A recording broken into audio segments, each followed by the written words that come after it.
From the Workhorse Wrestling Network, it's your boy ALW, and this is all for NAWT, NAWT's weekly review of NXT. Hopefully, I'm trying to get it down to about 10 minutes. Let's see. This week, we're talking about last night, which was May 21st. They were in the Capitol Wrestling Center in Orlando, Florida. Dick Joseph and Booker T on the announce table. We had a opening recap video from last week. And then we jumped right into Fallon Henley versus Thea Hale in a women's North American title qualifying match. Fallon Henley got the win with the Shining Wizard in about 10 minutes and 30 seconds. It's okay match. This NXT North American women's title tournament is okay so far. Fallon Henley's done a good job, and or she's got this win here. Some other women have got their wins last week. It's okay so far. I'm not overly impressed, but I guess we'll see what ends up happening and who has the title when it's all said and done. I kind of hope it's not Fallon Henley. Henley leaves the ring after the match, and Jasmine Nix comes down to beat up Thea Hale.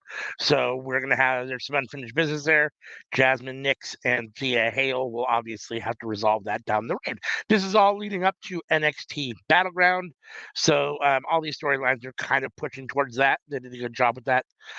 We got the D'Angelo family arriving earlier in the day. They ran into Axiom and Frazier. D'Angelo is harassing Frazier about how he never got the win.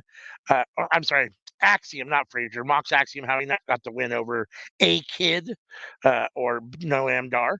And he gets D'Angelo talks him into a title match tonight. It will be Stax and Luca versus Axiom and Frazier for the world titles. Let's see. The Ivar is injured, and Joe Coffey is going to take his place in the number one contenders match for a shot at the North American title against Obafemi. Gallus is happy with what they did last week. Joe Coffey's ready to get that North American title. Gallus is back, and they are beating people up. So then we actually had the title or the match between Axiom and Frazier and the D'Angelo family with a solid match. Ultimately, the No Quarter Catch crew came down to disrupt this match and cost the D'Angelo family the match, with Stax ultimately being rolled up into a small package by Frazier for the pin. This match went about 10 minutes and 10 minutes or so, 10 and a half minutes. It was okay. Some decent action, some back and forth stuff. I'm not sure. The jury's still out for me on both Luca and Stax. I think they're okay. Axiom and Frazier, I do like. I think that they're a solid tag team and that they'll be around for a minute. I could see them on the main roster. I could see them being split up too and going back to single stuff. Here's my deal with them being split up. I think if they're split up, they kind of fall through the cracks. I think as a tag team, they actually hold some water. As singles, they're just kind of guys that are there. So, I don't know. It is what it is. Let's see.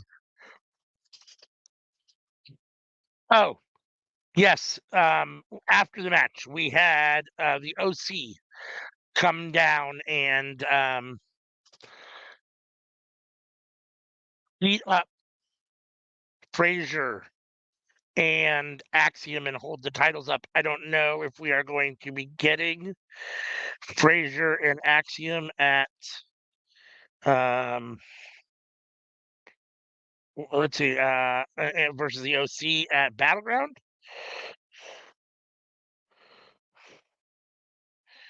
Axiom and Frazier's been looking good, and they will have a big title match, I'm sure, Battleground, probably against the OC. Could be, yeah, that should be solid. Let's see. We had Lexis King offer services to Mr. Stone, who was unimpressed. Ava comes in and tells Lexis he has a match tonight against someone. Then we have Riley Osborne backstage telling Andre Chase that Ridge Holland is costing the team. Holland comes out and tries to defend himself. Osborne and Holland kind of go back and forth. Chase finally says, "Shut up, stop it, knock it off." the way to settle this is you two in the ring. So we are going to get them in the ring. Next, we get Josh Briggs versus Wesley versus Joe Coffey. Joe Coffey took Ivar's spot in this match. This is the triple threat for the #1 contender. The winner gets a shot at Obafemi. And here we had, let's see, Lee gets the win.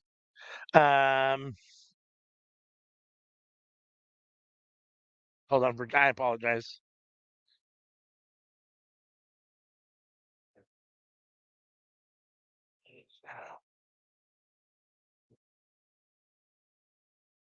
Um,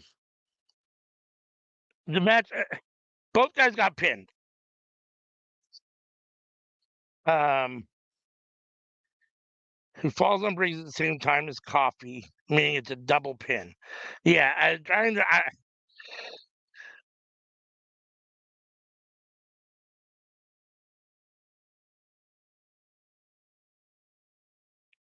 Lee ultimately got the double pin on Gallus and on Joe. I apologize for that. On Joe Coffey and Josh Briggs. Um,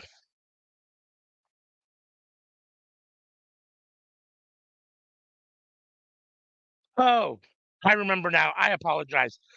Lee and Coffee both got the pin on Briggs at the same time. They both landed on Briggs at the same time. I remember now.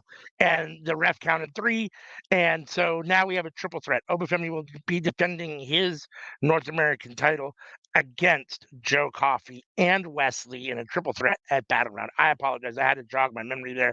I was reading the notes here and trying to jog my memory. I apologize that it took so long. That was bad podcasting there. But I remember now the Wesley went up for a suicide dive, and at the same time, Joe Coffey hit the bells, all the bells, and as a result, both men fell on top of Josh Briggs for the pin.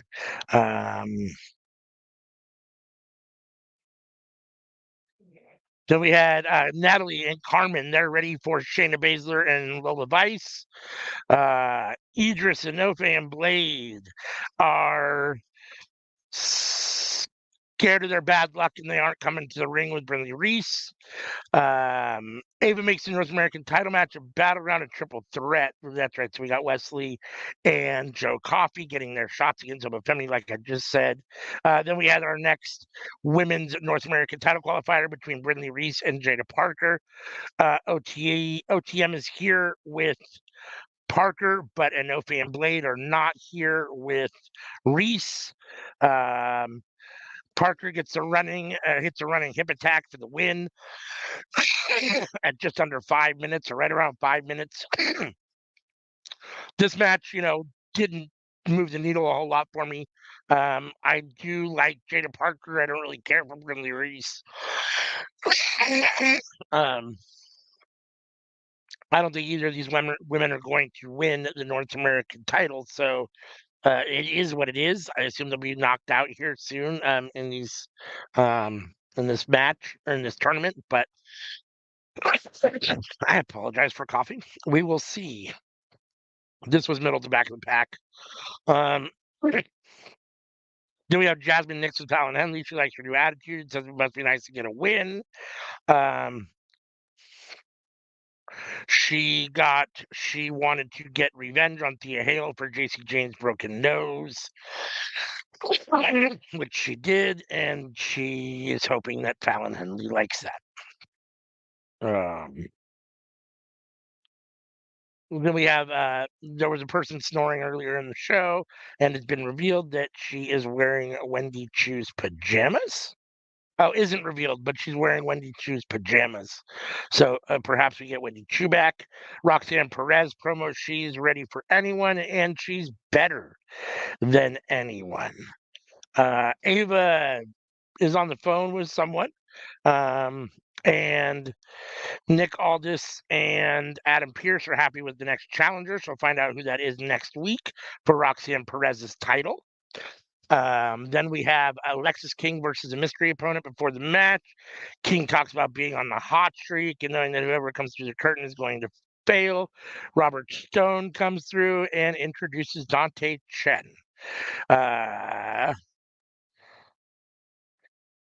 Chen gets the roll up with help of Stone.